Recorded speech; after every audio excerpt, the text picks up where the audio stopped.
안녕하세요. 발성배전 카페를 운영하고 있는 김세용이라고 합니다. 지금부터 수소 에너지와 연료전지 시스템에 관련돼서 간단하게 설명드릴 예정입니다. 자료는 총 66페이지로 구성되어 있으며 대략 한 30분 정도 설명드릴 예정입니다. 목차를 간단하게 살펴보도록 하겠습니다. 신재생 에너지는 신에너지 3개, 재생에너지 8개로 구성이 되어 있습니다. 그 안에 이제 수소 에너지와 이런 부분들이 들어있어서 그 수소 에너지에 관련된 부분들에 대해서 간단하게 설명드릴 예정이고요. 연료전지 시스템이 어떻게 구축되어 있는지 구성에 대해서 살펴보도록 하겠습니다.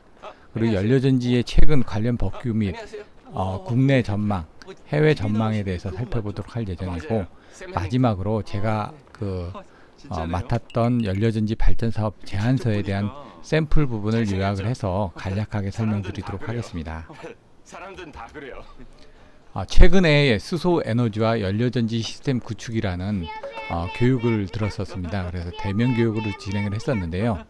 수소 에너지에 대해서 3시간 정도, 그 다음에 연료전지 사업계획 수립하는데 3시간 정도, 그 다음에 수소 연료전지 안전화에 관련된 부분 2시간, 그 다음에 구축 및 활용에 대한 부분들, 그리고 설치 및 운영에 대한 부분을 대면 교육을 통해서 교육을 받았었습니다. 그래서 거기에 관련된 내용들을 간단하게 요약을 해서 설명드리도록 하겠습니다. 먼저 신재생에너지는 신에너지와 재생에너지로 구분되어 있습니다. 그래서 앞에서 말씀드렸던 것처럼 신에너지는 3개, 재생에너지는 8개인데, 신에너지는 기존의 화석연료를 변환시켜서 수소나 산소 등의 이런 화학 반응을 통해서 전기 또는 열을 이용하는 에너지고요. 재생에너지는 재생 가능한 에너지를 변환시켜서 이용하는 에너지입니다. 그래서 신에너지의 종류는 3개가 있고 재생에너지의 종류는 8개가 있습니다. 그래서 신에너지 부분을 간단하게 살펴보면 이 부분 전부 다 수소하고 관련되어 있습니다. 여기는 수소, 산소.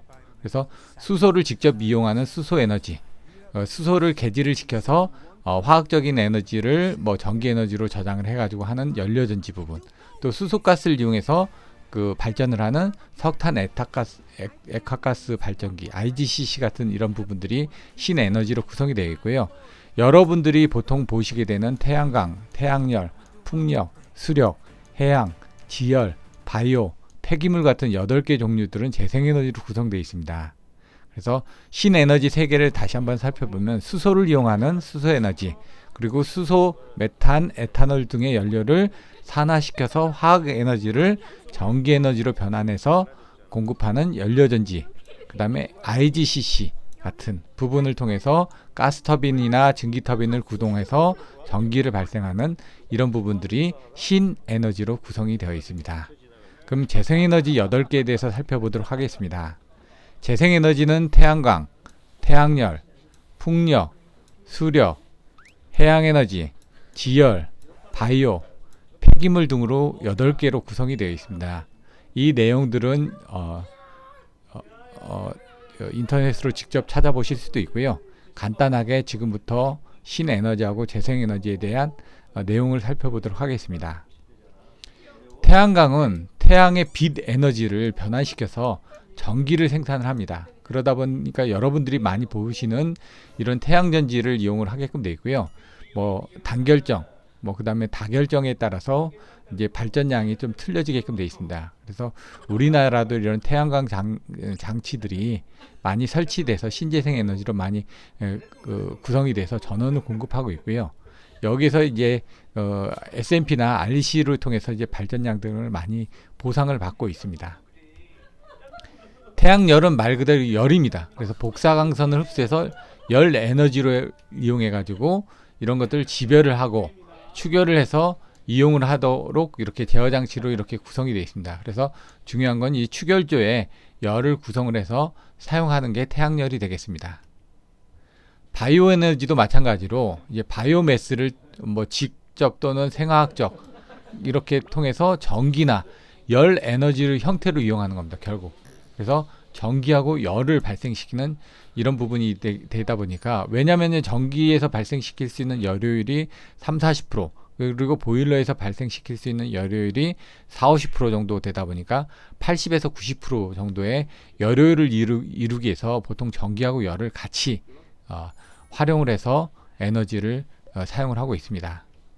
풍력 에너지는 바람을 이용해서 바람이 가진 에너지를 흡수해서 이제 뭐 커플링을 통해 가지고 동력을 변환을 해 가지고 전기를 공급하도록 되어 있습니다.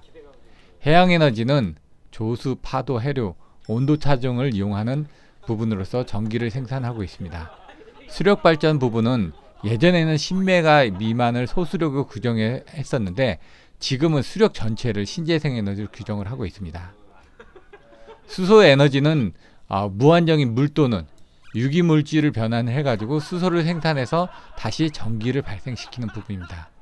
그래서 이제 수소는 대기 중에는 0.5 ppm 정도밖에 없지만 물 같은 건 많이 있기 때문에 남는 이제 그 에너지를 이용해서 물을 전기 분해를 해 가지고 수소를 만들어 놓고 수소를 다시 또 이제 그 화학 반응을 시켜 가지고 전기로 저장하는 이런 부분을 활용을 하고 있습니다. 지열 에너지는 땅속에 있는 열을 이용해서 지금 전기를 발생시키도록 되어 있습니다. 폐기물 에너지는 이제 폐기물을 변환시켜 가지고 열을 회수를 하거나 이런 쪽을 통해 가지고 이제 그 에너지를 발생시키고 있습니다. 석탄, IGCC 같은 경우는 아까 말씀드렸던 것처럼 석탄을 통해서 이거를 뭐 가스화 해가지고 반응을 좀 더 시켜가지고 고온고압의 가스화기에서 그 다음에 이런 그 수소 가스 등을 이용을 해가지고 뭐 정제 과정을 이용하기도 하고 이런 것들을 통해서 가스터빈이나 증기터빈을 구동을 해가지고 고온고압의 가스를 이용하는 부분들을 사용을 하고 있습니다. 연료전지는 수소, 천연가스, 메탄올, 석탄, 바이오매스 등에서 발생된 수소가스하고 산소를 이용해가지고 화학에너지를 전기에너지로 저장을 해가지고 배터리를 이용해서 뭐 ESS를 통해서 전기에너지를 저장했다 사용할 수도 있고요. 아니면 전기를 직접 발생시켜서 사용할 수도 있습니다. 그래서 보통 발전 효율은 30에서 40%, 그 열효율은 40% 이상으로 해가지고 70에서 90% 정도의 열효율을 갖도록 발생시키고 있습니다. 그래서 에노드, 양극에선 수소를, 그 다음 캐소드, 음극에선 산소를, 그리고 전해질 안에서 전자하고 수소 이온들이 이동을 하고 이 사이에 분리막 등이 구성이 되어 있습니다. 그래서 이제 연료전지의 재질에 따라서 수소 이온이 이동을 하는 경우도 있고요. 산소 이온이 이동을 하는 경우들도 있습니다. 그래서 보통 이런 전해질은 전자가 이동하기 쉬운 액체로 구성이 되어 있는데요. 최근에는 고체를 이용해서 연료전지를 사용하고 있습니다. 그래서 이제 그런 경우는 이제 온도에 관련된 조건들이 또 틀려집니다. 그래서 저온형, 고온형 연료전지로 이렇게 구성이 되어 있습니다.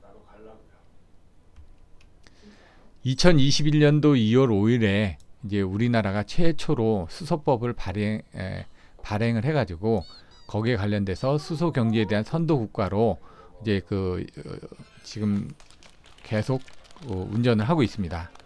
그래서 거기에 관련된 규정들이 국가의 법령으로 제정이 되어 있기 때문에 그런 부분을 또 살펴보시면은 앞으로 수소 관련된 업무를 하시는데 많은 도움이 될 걸로 판단이 됩니다. 그래서 수소 경제 육성 및 수소 안전 관리에 대한 법률들에 보시면은 수소법이 개정이 되면서 청정 수소에 대한 정의, 그다음에 요금 체계, 그다음 등급별 인증제, 그리고 구매 공급 의무 등에 대한 내용들이 나와 있습니다. 그래서 로.go.kr에 가서 수소 경제 육성 및 수소 안전 관리에 대한 법률 등에 대해서 상세하게 살펴보실 수가 있습니다. 전기차와 수소차에 대한 구동 원리에 대해서 살펴보도록 하겠습니다. 유럽에서도 2030년부터는 더 이상 디젤 같은 그 부분에 대한 것들을 이제 전기 자동차로 전부 다 바꿔서 생산을 하겠다고 하고 있는데요. 지금도 주위에서 전기차를 많이 보실 수가 있습니다. 이런 부분들은 아직까지는 저렴한 충전 비용을 이용해서 전기차를 많이 사용하고 있는데 아무래도 긴 충전 시간이 있다 보니까, 그리고 아직은 배터리 모듈들에 대한 용량들이 좀 적다 보니까 짧은 주행거리가 단점이 되고 있습니다. 그래서 여기에서 지금 연료극을 아무래도 좀 더 고순도화하게 되면은 주행거리가 늘어나게 되어 있습니다. 그래서 지금은 예전에 400km대 이제 전기차가 나왔다 그러면은 지금은 한 600km대까지의 주행거리를 가지고 있는 전기차들이 이제 개발이 되고 있습니다. 그래서 주는 이 배터리를 저장할 수 있는 부분들이 얼마나 용량이 되기 때문에 이런 소형차 시장들은 앞으로도 전기차가 많이 유망하리라고 생각이 됩니다. 하지만 화물차 같은 경우는 긴 거리를 가야 되다 보니까 아무래도 배터리 용량이 늘어나게 되고 거기에 대한 무게들도 늘어나다 보니까 이런 전기차를 이용해서는 화물차를 사용하는 부분들이 제약이 많이 따릅니다. 그러다 보니까 이와 같이 수소 연료전지 차를 이용해서 화물차 등은 아무래도 바뀌어지게 될 텐데요. 이런 것들은 긴 주행 거리가 있습니다. 하지만 이제 단점은 스택과 이런 수소 연료전지에 관련된 배터리 등이 들어가다 보니까 비싼 차량 가격이 필요하고 아직까지는 수소 생산에 대한 비용들이 비싸지다 보니까 이런 것들을 충전할 수 있는 인프라 등이 많이 필요합니다. 그래서 수소 같은 경우는 지금 액화되어 있는 부분을 바로 집어넣다 보니까 충전 시간이 매우 짧습니다. 뭐 여기는 급속 충전도 3-40분이 걸리고 뭐 완속 충전은 8시간 정도 걸리는데 뭐 이런 수소가스 같은 경우는 뭐 5분에서 10분 이내에 이제 보통 주입이 가능하기 때문에 이런 것들이 앞으로 또 대중화될 예정이고요. 단점은 이제 그 스택과 이런 배터리 등에 대한 비용 등이 아직까지는 비싸기 때문에 대중화되는 데까지는 아직까지는 시간이 좀 더 많이 소요되리라고 생각이 됩니다. 수소가스는 대기 중에서 0.5 ppm 존재하기 때문에 이런 것들을 압축해서 포집하는데 좀 어려움이 있습니다. 하지만 주변에 물 같은 게 많기 때문에 물을 전기 분해해 가지고 수소로 저장을 해놨다가 수소 에너지를 이용해서 다시 전기 에너지를 발생시킬 수 있기 때문에 앞으로 이런 부분에 대한 수소가스를 활용하기 위한 부분들이 앞으로 많은 발전이 있으리라 예상이 됩니다. 그래서 1차 에너지를 이용한 석탄, 석유를 이용해서 발전을 해왔다면 앞으로는 물을 전기 분해하거나 아니면 수소가스 등을 포집을 해서 나중에 수소가스 등을 이용해서 전기하고 열을 발생시키는 이런 발전 방식들이 앞으로 대두가 될 걸로 사료가 됩니다. 그래서 수소가스는 0.5 ppm 정도밖에 대기 중에 존재하지 않지만 물을 이용해서 그 전기 분해해서 수소를 저장을 했다가 다시 전기로 발생시킬 수 있는 부분들이 앞으로 부각이 될 거라고 여러분들이 생각하시고 접근하시면 될 것 같습니다. 수소를 제조하기 위한 방법들은 화석연료에서 직접 수소를 개질을 해서 얻는 부분들이 있고요. 물을 전기분해하는 부분들이 있습니다. 그리고 물을 광분해하거나 바이오매스나 미생물을 이용해서 가스화를 통해서 수소를 제조를 할 수가 있습니다. 그런데 아직까지는 화석연료를 개질하는 데가 가장 경제적이고 기존의 인프라스트럭처를 사용 가능하기 때문에 이런 부분을 주로 사용을 하고 있고요. 이제 물을 전기분해하거나 나머지 부분에 대한 것들도 앞으로 많은 발전이 있으리라고 판단이 됩니다. 연료전지의 종류에 대해서 살펴보도록 하겠습니다. 연료전지는 저온용과 고온용으로 나눠지고 있습니다. 저온용은 알카라인, 인산염, 고분자 전해질, 직접 메탄올, 용융탄산염, 고체 산화물 등의 연료전지가 있고요. 연료전지 부분에 대한 이온들은 보통 이와 같이 에노드, 양극에서 캐서드, 음극 쪽으로 이 수소 이온이 이동을 합니다. 하지만 이런 그 고온의 연료전지는 캐서드, 음극에서 에노드, 연료극, 양극으로 뭐가 이동하냐면 산소가 이동을 합니다. 그래서 이런 부분들이 좀 틀려집니다. 그래서 전해질이 액체인 부분들이 보통 저온형이고요. 전해질이 세라믹인 부분들이 보통 고온형이 되겠습니다. 그래서 인산염 같은 경우는 두산에서 퓨어셀을 공급을 하는 부분들이 이런 부분이 해당이 되고요.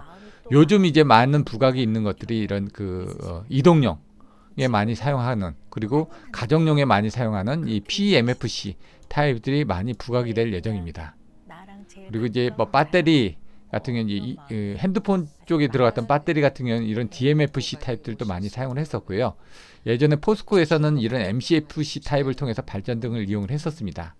그리고 최근에 이제 블룸에너지 같은 고체 산화물 연료전지를 통해서 국내에서 발전소를 많이 짓고 있습니다. 그래서 여러분들이 여기서 관심을 가지셔야 될 거는 PAFC, PEMFC, SOFC 이렇게 세 가지 종류로 주로 관심을 가지시면 될 것 같습니다.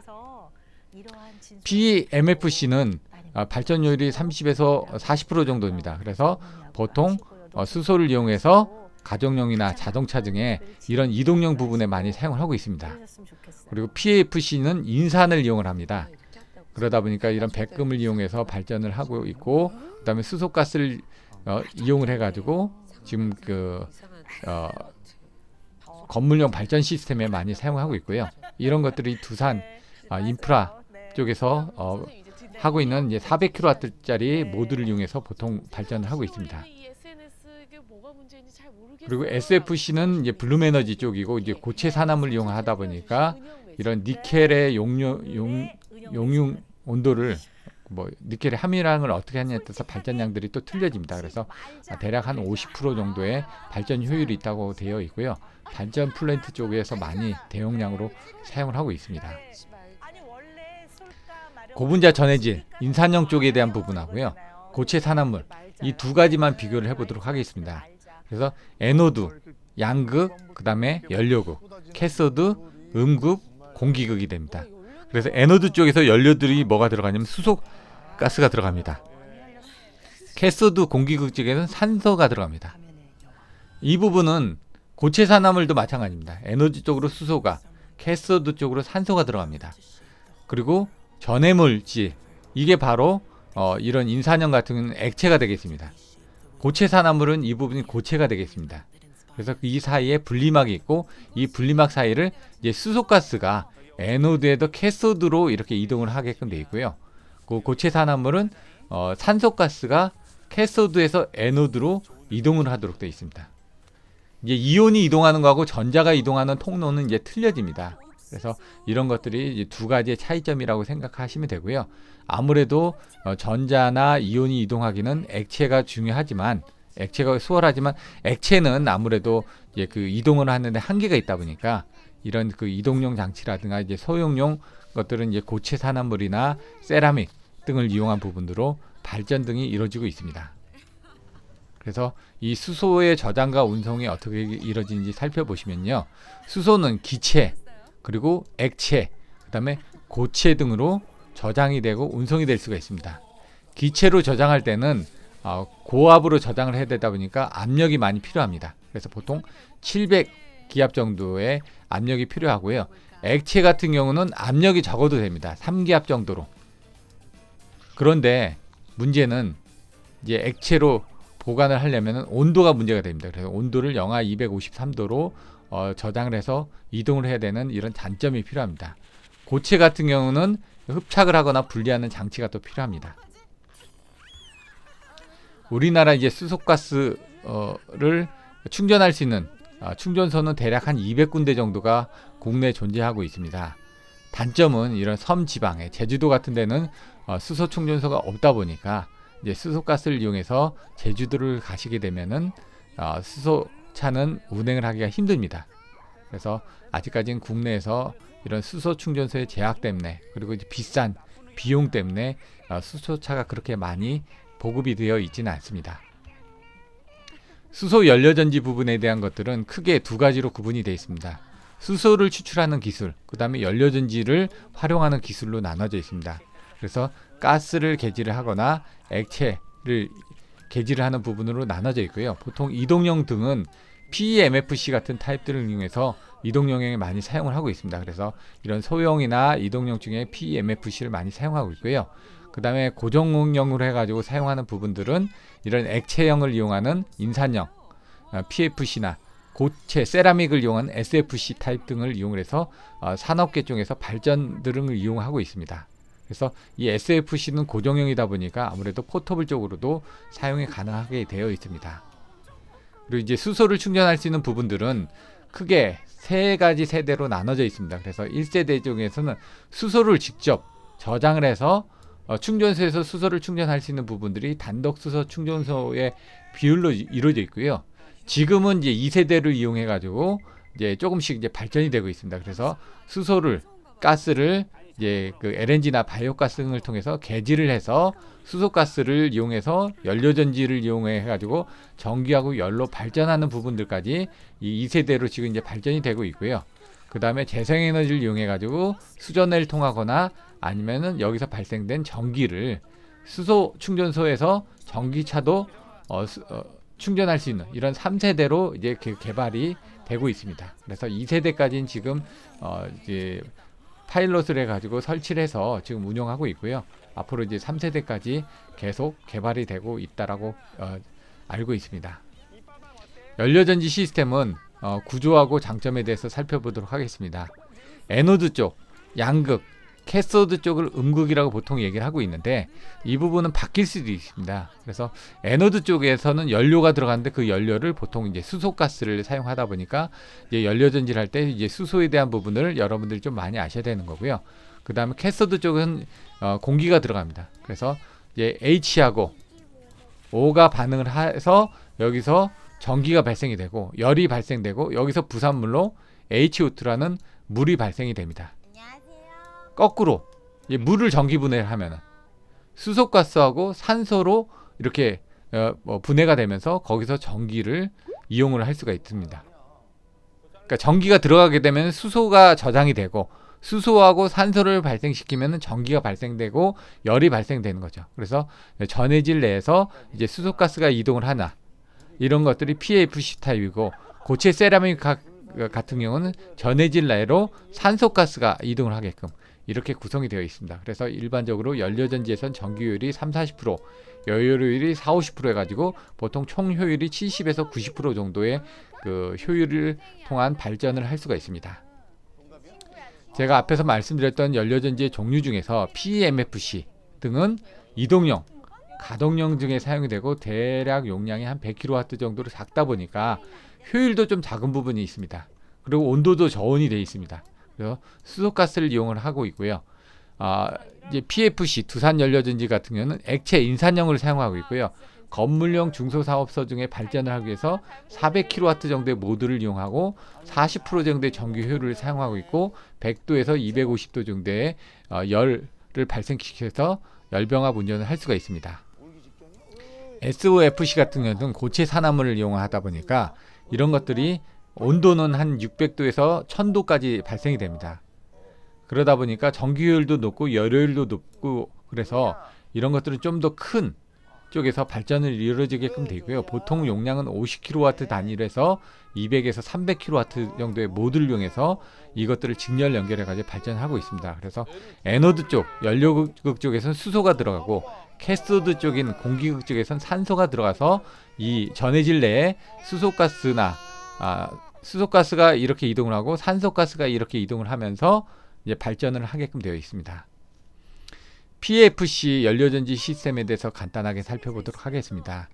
PFC는 LNG 가스, LPG 가스 등을 통해서 도시가스 내에서 계지를 통해 가지고 수소를 발생시킵니다.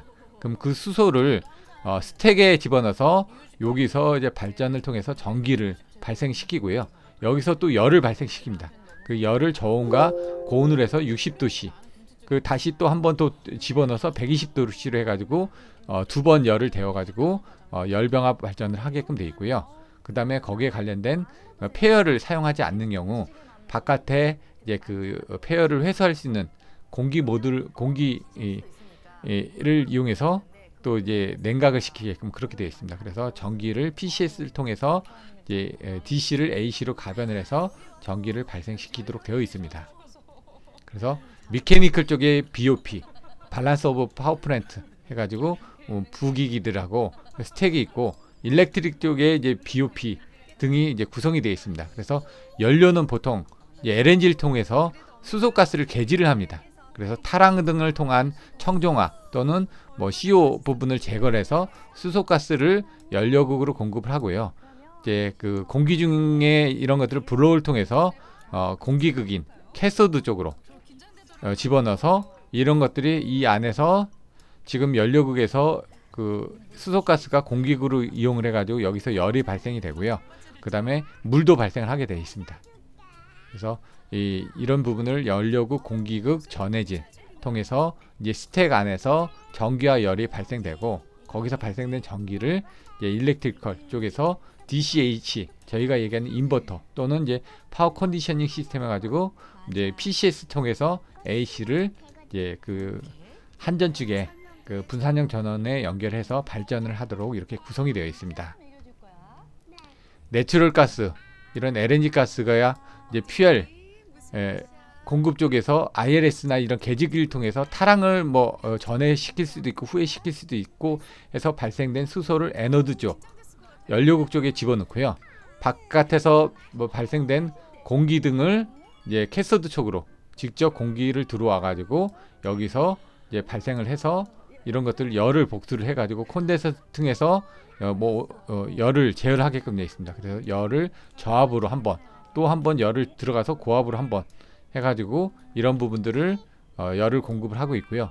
그 열을 바깥으로 보내주기 위해서 익스텐션 탱크 등을 통해서 폐열을 회수하는 이런 시스템으로 이제 그 연료전지 발전을 이용하고 있습니다. 그래서 그 열병합을 이용할 경우 이런 부분들이 이제 일부 필요가 없고요. 열병합을 하지 않는 경우 그 온도 차이에서 발전이 이루어지기 때문에 대기 중의 온도가 낮으면 낮을수록 발전량이 더 커집니다. 온도 차이에 의한 부분들 때문에. 그래서 그런 것들이 여러분들이 알고 계시는 열병합 발전소라든가 이런 부분들도 겨울에는 발전량이 많아지고요. 여름에는 온도 차이가 많이 나지 않기 때문에 발전량이 줄어들 수밖에 없습니다. 이거는 두산 퓨얼셀이 이제 인수하기 전에 UTC 파워의 이제 그 연료전지 모듈에 대한 구성 설명입니다. 근데 이제 이런 것들이 이제 조금씩 그 개발이 돼서 지금 두산에서 공급을 하고 있는데 기본적인 구성 형태는 동일하기 때문에 내용을 살펴보도록 하겠습니다.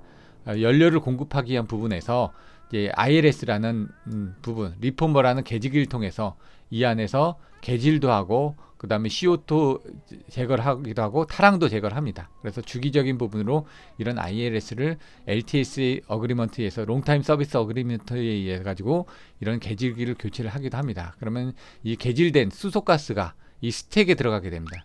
그 스택을 통해서 여기서 이제 그 얘기한 전기를 발생시키고요.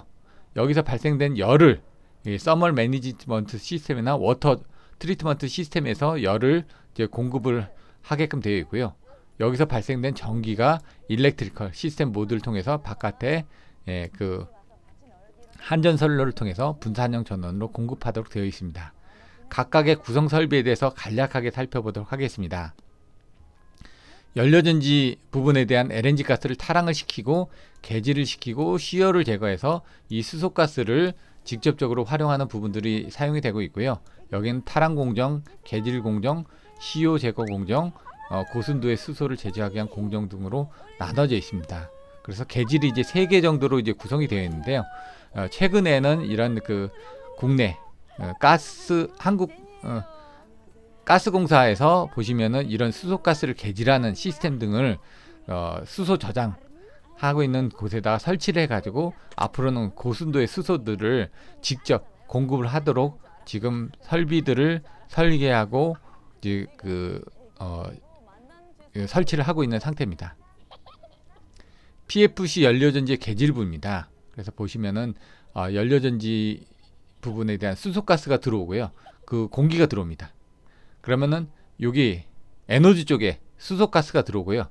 캐서드 쪽에 공기가 들어오게 됩니다.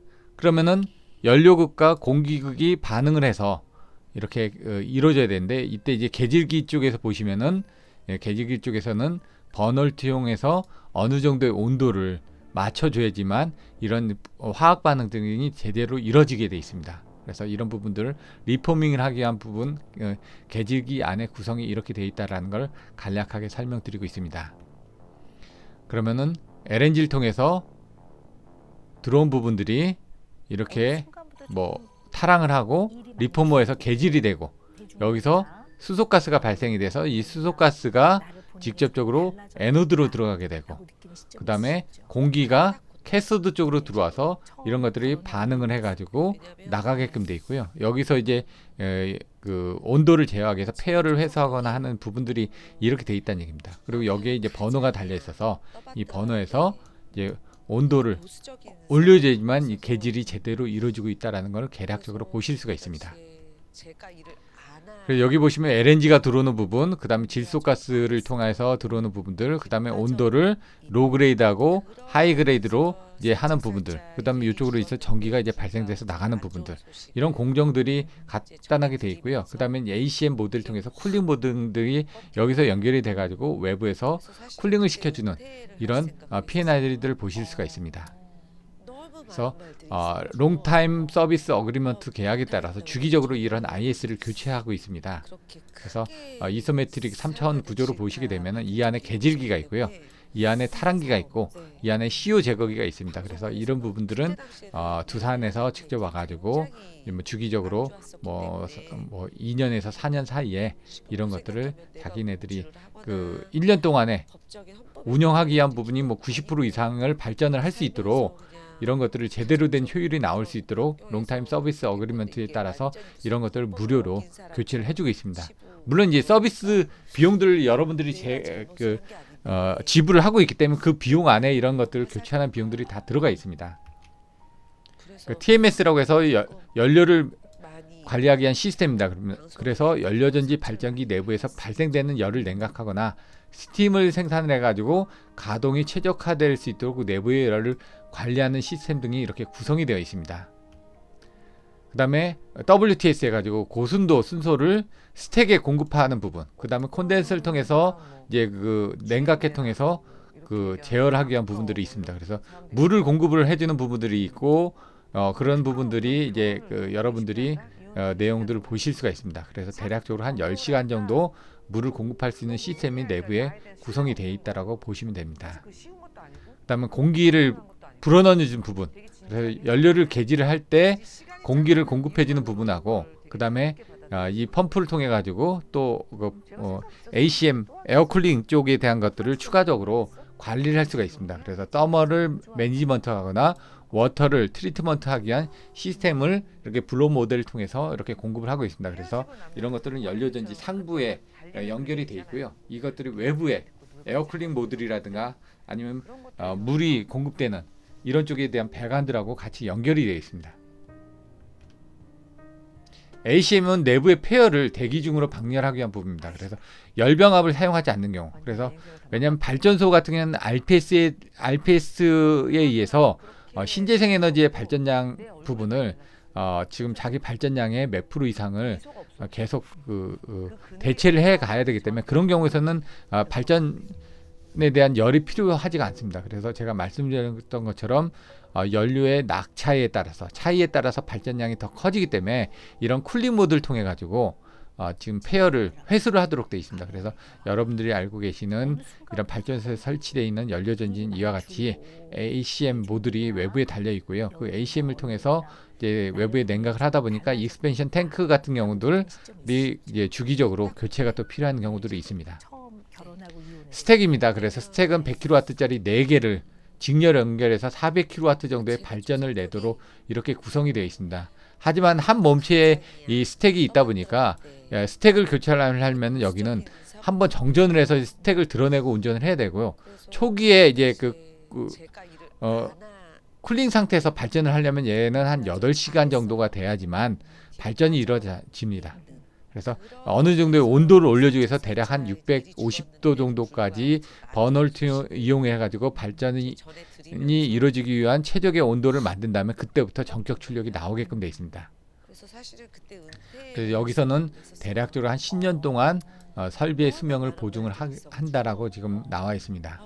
그래서 에너지 쪽에 수소를, 그다음 캐서드 공기국 쪽에 산소를 공급을 해서 전해질에서 이온이 이동을 하면서 뭐 예를 들어 임산형 같은 경우는 연료국에서 공기국으로 수소가 이동하고요. 그 다음에 고체 형 같은 경우는 음극에서 양극으로 산소가 이동을 하면서 전자는 이동하는 부분은 똑같지만 이제 그 이온이 이동하는 부분의 구성이 틀려집니다. 에너드 쪽은 통상 양극이라고 하고 있고 여기서 수소이온하고 전자가 분리가 됩니다. 수소에서 전해질은 수소이온이 통과하는 부분입니다. 근데 이런 것들이 수소이온이 아닌 산소이온이 통과를 할 수도 있다는 얘기입니다. 그러다 보니까 이쪽이 양극, 음극이라고 불러지고 있지만 실질적으로 그렇게 아닐 수도 있다는 얘기죠. 그래서 캐서드는 보통 음극이라고 불려지고 있고 산소가 이제 그 공급이 되는 부분입니다. 그래서 여기서는 물과 열이 생성이 되게끔 되어 있습니다. 아까워 뭐 이런 사람도 있고. 정기적인 부분은 여기 이제 그 연료를 개질을 해서 스택으로 공급이 되고 여기서 열이 발생이 되고 발생된 열 외에 전기가 일렉트리컬 모드를 통해서 분산형 전원으로 해가지고 공급이 되고 있고요. 상부에 보시면은 폐열을 회수하기 위한 이런 시스템들이 공급이 되어 있습니다. 두산 퓨어셀 같은 경우는 이 자체 연료전지 모듈에 정기적으로 보호할 수 있는 시스템이 구성이 되어 있고요. 이 안에 이제 인버터가 구성이 되어 있고 여기 연료 부분들이 들어오는 부분들, 그 다음에 폐열을 회수하기 위한 부분들, 이런 것들이 구성이 되어 있는 걸 보실 수가 있습니다. 기존 두산 퓨어셀 연료전지 설치 사진입니다. 이거는 오래전에 설치되어 있던 부분이고요. 이 UTC 파워를 두산에서 인수를 해가지고 지금은 연료전지 400kW짜리 인산염 연료전지를 국내에 많이 공급을 하고 있습니다. 이쪽이 정기적인 부분에 대한 모듈 등이 되어 있고요. 이쪽에서 연료가 들어와서 개질이 된 다음에 스택에서 그 나온 부분에 대한 전기가 DC 전기가 그 인버터를 통해 가지고 AC로 외부로 발전이 되도록 이렇게 구성이 되어 있습니다. 최근에 설치되는 이제 연료전지 부분에 대한 것들은 외형이 조금 바뀌었습니다. 내부 구성은 동일합니다. 그래서 블룸 에너지 이제 고체형 타입 같은 경우는 이와 같이 구성이 되어 있습니다. 그래서 연료가 들어오면은 개질을 하는 부분들이고요. 그 다음에 여기서 DC 부분을 AC로 이제 바꿔주는 모듈이 되겠습니다. 이제 파워 모듈은 보통 50kW짜리가 5개에서 6개로 되어 있습니다. 그래 하나, 둘, 셋, 넷, 다섯, 6개가 달려 있으면 얘는 300kW 모듈이고 이제 하나의 스페어 공간이 있습니다. 그래서 지금은 250에서 300kW 정도의 모듈을 이용해 가지고 이것들을 각각 연결해서 뭐 10메가, 20메가와트의 정기적인 발전을 해서 이제 한전에 분산형 전원으로 공급하는 시스템이 많이 설치가 되어 있습니다.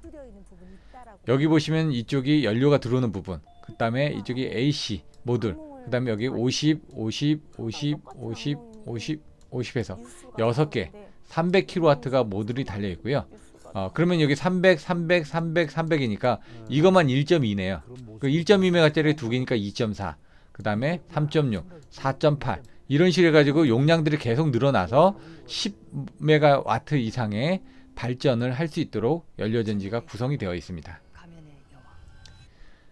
국가에서 지금 그 수소 경제를 활성화하기 위한 로드맵 등을 구성해서 수소 발전을 이루어지고 있습니다. 2019년도에 지금 발표된 로드맵에 따르면은 2018년도에 수소차가 이렇게 구성이 되어 있고 2022년은 이와 같이 많이 보급이 된다고 되어 있습니다. 하지만 이제 국내 같은 경우는 수소가스가 이렇게 그 공급 부분이 좀 어렵다 보니까 이제 수소차는 이제 그 많이 공급이 되어 있지는 않습니다.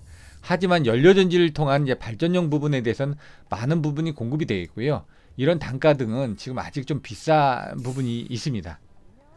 근데 이게 전체적으로 수소가스가 공급량이 많아지면서 단가가 줄어들게 된다면 거기에 경제성이 많이 발생되기 때문에 이런 것들을 향후 2030년, 2040년 쪽에 대해서는 이와 같이 40배 정도의 발전량이 이루어지기 때문에 이 수소 에너지에 대해서 여러분들 많은 관심을 가져주셔야 되고요. 그 다음에 연료전지 시스템에 대해서도 많은 부분을 관심을 가져주실 필요가 있다고 생각을 하고 있습니다. 로드맵에 따르면 2022년도에 이와 같이 2040년도에 이와 같이 돼 있는데 뭐 한 2년 전 2021년도쯤에 이제 수소가스가 이제 폭발이 한번 이루어졌었죠. 파일럿으로 이루어지다가 강릉 쪽에서 한번 폭발이 일어났었는데 이런 것들 때문에 이제 수소 연료전지 시스템 쪽에서는 여러 가지 안전장치들이 많이 보수사항이 되어 있습니다.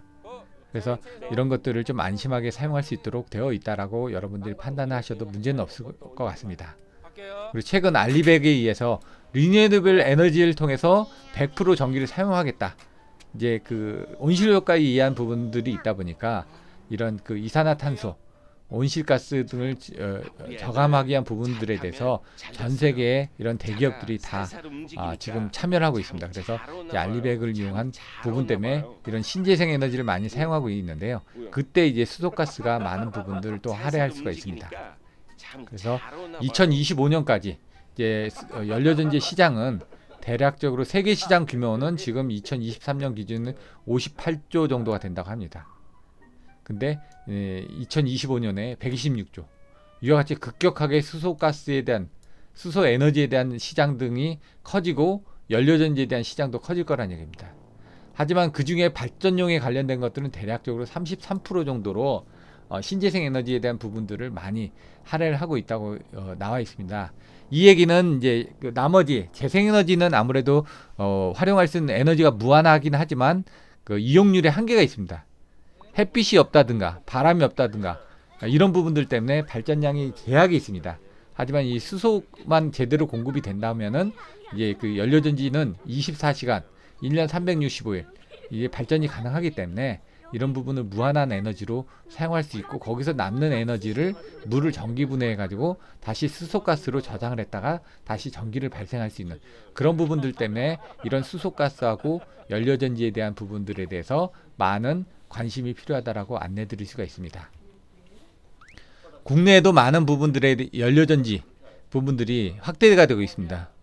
어떤 정책 때문에 그러냐면 공공건물에 대한 에너지 설치 제도를 2020년까지 30% 이상 의무적으로 확대를 하도록 되어 있습니다. 그리고 서울시 같은 경우는 녹색 건축물에 대한 설계 기준에서 제로 에너지 주택 의무화 때문에 이런 그 신재생 에너지 부분에 대한 것들이 부각이 되고 있습니다. 예전에는 태양광 같은 걸 이용해서 뭐 그 건물의 상부라든가 아니면은 주차장에 이런 것들을 사용을 했었는데요. 용량이 제한이 됩니다. 태양광 같은 경우는 더 많은 면적이 필요하다 보니까 그래서 어쩔 수 없이 연료전지 같은 경우는 적은 면적의 발전량이 커질 수가 있기 때문에 이런 부분들을 많이 활용을 하고 있습니다. 그래서 신재생 에너지 의무 할당 제도 때문에라도 이런 부분들이 많이 공급이 되고 있습니다. 그래서 지금 현재 연료전지를 이용한 신재생 에너지 비율이 60%로 급격하게 상승되는 걸 보실 수가 있습니다. 태양광은 2%밖에 안 된다고 되어 있습니다. 연료전지는 60%로 갑자기 늘어났고요. 그 다음에 이제 죄송합니다. 이 태양광이 있네. 죄송합니다. 60% 정도고 폐기물이 2%입니다. 그리고 풍력 같은 경우는 15% 정도 이렇게 공급이 되어 있습니다. 수력은 잘 사용하지 않기 때문에 이제 1% 정도 되어 있습니다. 수력은 이제 급격하게 이제 사용할 때 이제 사용을 하고 있고요. 양수형 발전소를 이용한다든가 저장을 해놨다가 이제 급격한 부하 변동 때 사용을 하고 있습니다. 국내 시장 규모입니다. 국내 시장 쪽은 세계 시장은 지금 발전용이 6조, 그 다음에 2025년 40조로 늘어난다고 되어 있는데 우리나라는 그 부분에 비해서 아주 작습니다. 이제 9천억에서 이렇게 증가가 되고 있습니다. 하지만 이제 급격하게 증가되는 걸 보실 수가 있고요. 지금 세계 시장에서는 이제 그 연료전지의 발전이 30% 정도라고 되어 있는데 국내 같은 경우는 지금 4% 정도에서 7% 정도로 참여하는 비중들이 그렇게 크지는 않다라고 합니다. 그래서 미래 산업에서 이 에너지를 이용해서 발생시키는 데 있어서 연료전지가 많이 부각이 될 텐데요. 그 연료전지 부분을 데이터 센터라든가 인터넷을 이용한 부분, 알리백을 위한 신재생 에너지 부분, 그 다음에 자율주행을 이용한 전기차 부분에 대해서도 많은 부분들이 활용이 될 예정입니다. 연료전지의 장점은 고열 청정 에너지를 공급하는 최적이라는 얘기는 면적이 작기 때문에 그리고 이런 이 풍력에 비해서 이런 연료전지의 면적은 17평으로 아주 작아집니다. 그리고 연료전지의 연평균 가동률이 90% 이상이기 때문에 이런 것들 그리고 친환경 발전이고 연료 전기하고 열을 같이 발생시킬 수 있기 때문에 이런 열효율을 높아지기 때문에 그리고 이 연료전지 같은 경우는 이 모듈들이 이 그 전원의 수유체에 가깝게 발전할 수 있기 때문에 분산형 발전으로서 많은 부분의 효과가 발생하고 있습니다. 그래서 이런 발전 사업을 통해서 이런 허가를 통해서 전기 설비에 대한 사업 허가를 받고 사업 개시를 신기하고 그다음에 신재생 발전을 이루어지는 이런 부분들이 지금 많이 이루어지고 있고요. 이런 대관 업무적인 업무를 제가 수행을 해봤기 때문에 여러분들한테 그런 부분들을 간단하게 안내를 하는 내용들을 또 설명을 하고 있습니다. 공공건물용 연료전지 발전 사업 실증 사업이 시작이 됐고요. 이때 이제 도시가스를 이용해서 수소를 추출합니다. 개지를 한 다음에 이 수소가스를 탈항을 시키고 정제를 시킨 다음에 고순도의 순도를 SOFC 이제 고분자 세라믹 구조의 고체 연료전지를 사용하거나 아니면 PMFC를 이용해서 고체를 통해서 전기하고 열을 발생시키는 부분들이 있고요. 액체를 이용한 PFC 이제 인산형 연료전지를 이용해서 또 발전하기도 합니다. 그래서 이런 시스템을 전부적으로 통합 모니터링 시스템을 통해서 가스를 차단하거나 비상정지를 하거나 각종 제어를 통해서 이제 관리 감독을 하도록 되어 있습니다. 그리고 제가 이제 수행했던 그 연료전지 발전 사업에 대한 제안서 샘플에 대해서 설명을 드리도록 하겠습니다. 기본 설계 때는 제가 총괄 PM을 했고요. 실시 설계 때는 전기 쪽의 PM을 맡아서 이제 발전소를 설계하고 이제 설치하는 그 과정에 일부 관여를 했었습니다. 그래서 이와 같이 전기 설비가 설치가 되어 있고 여기서 관리를 해가지고 이런 PFC 연료전지에 수소가스를 공급을 하고 여기서 발생된 전기를 송전소를 통해서 공급을 하고 폐열을 외부로 배출해가지고 열병합 발전을 수행하는 부분들에 대한 내용들을 간단하게 설명드리도록 하겠습니다. 여기서는 440kW짜리 60기를 해가지고 26메가를 통해서 이제 1호사를 공급을 하도록 되어 있고요. 그 다음에 1호사를 공급을 하거나 이런 것들에 대해서는 20메가 이상은 1호사였지만 지금 20메가와트를 2회선을 해가지고 40메가와트까지 공급이 가능하기 때문에 여기는 22,900으로 해서 연료전지에 대한 발전량을 한전에 공급하도록 설계가 되어 있었습니다. 열을 공급을 하기 위해서 이제 그 두 번에 60도씨, 120도씨 해가지고 120도의 열을 폐열을 이용해서 열병합으로 공급을 하도록 되어 있고요. 그래서 60도씨를 두 번 하게 되면 120도를 이용해서 100도 정도의 중온수를 생산해서 이와 같이 구역전기 사업자 아니면 열병합자 사업자한테 전기를 공급했고요. 그 다음에 이런 것들을 유지보수하기 위한 그런 통로들을 잘 파악을 해가지고 설계를 했습니다. 그리고 열을 어떤 식으로 공급을 하게 될지 이런 열 공급 계통을 구성을 했었고요. 그 다음에 신재생 에너지 발전을 하기 위해서 이제 이런 분산형 전원에 대한 부분들을 공급하기 위한 시스템적인 부분을 정확하게 설계를 해서 송수전선로에 대한 것들과 그 다음에 시스템에 대한 것들을 설계를 해서 운영을 하도록 되어 있고 이런 것들을 종합 감시를 하기 위한 시스템 등을 설계를 해서 시운전을 할 수 있도록 서포트를 했었습니다. 열배관과 연료전지 부지를 조성하기 위해서 이와 같이 이제 효율적인 이동과 이제 공간 내에서 이제 케이블과 그 다음에 전기를 공급하기 위한 케이블, 그 다음에 수소를 공급하기 위한 배관들을 어떻게 이제 효율적으로 배치를 할 것인지를 고민을 했고요. 외부로는 이제 열배관 등이 가는 부분들, 그 다음에 거기에서 열배관을 선정하기 위한 지중물을 보고 열배관에 대한 최종 노선을 선정을 했고요. 향후 이런 시운전하기 전까지 실시 설계를 하고 설비를 발주를 하고 그 다음에 설치를 하고 시운전하기 위한 일정 관리, 공정 관리에 관련된 부분들을 이제 계획을 하고 이제 운영을 하도록 안내를 드렸었습니다. 그래서 이제 벤치마킹을 하기 위해서 기존에 설치됐던 부산 해운대 연료전지라든가 GS 파워 등에 대한 연료전지 용량 등을 통해서 공간과 그 다음에 가성비가 나올 수 있는 최적의 공간을 확보를 해서 대략적으로 26.4메가와트 정도로 선정을 했던 사례가 있었습니다. 그때 당시에 비슷한 사례로서 최근에 이제 설계를 하고 현장 조사를 통해서 기본 설계 및 CC 설계를 통해 가지고 그다음 기자재를 선정하고 발주를 한 다음에 토목공사하고 건축공사를 통해서 설비들을 설치하고 전기, 제어, 기계에 대한 설비들을 설치해서 시운전을 해가서 밸런스 오브 플랜트 쪽에 대한 것들을 먼저 확인을 하고 그다음 주기기를 정지중 검사, 부하중 검사를 통해 가지고 이와 같이 공정을 관리하도록 안내를 드렸던 부분들이 있습니다. 그래서 통상적으로 기자재를 발주하는 데 시간이 좀 오래 걸리다 보니까 최소 6개월에서 1년 정도의 시간을 들여 가지고 여러분들이 설비를 설치 운전을 하게끔 되어 있습니다. 그래서 보통은 이 대관 업무까지 걸리는 시간들이 있다 보니까 최소 1년에서 2년 정도의 이런 그 시간이 많이 필요하기 때문에 여러분들이 그런 그 발전을 하기까지의 이런 그 부분들을 충분히 고려를 하셔야지만 되겠습니다. 지금까지 수소 에너지와 연료전지 시스템에 대해서 개략적으로 살펴보았습니다. 추후에는 제가 경험했던 다른 분야, 뭐 열병합 발전소의 뭐 시운전이라든가 아니면은 뭐 154 쪽에 대한 FAT 뭐 그리고 이제 설치에 관련된 부분들을 추가적으로 설명드릴 예정이오니까 많은 관심 부탁드리도록 하겠습니다.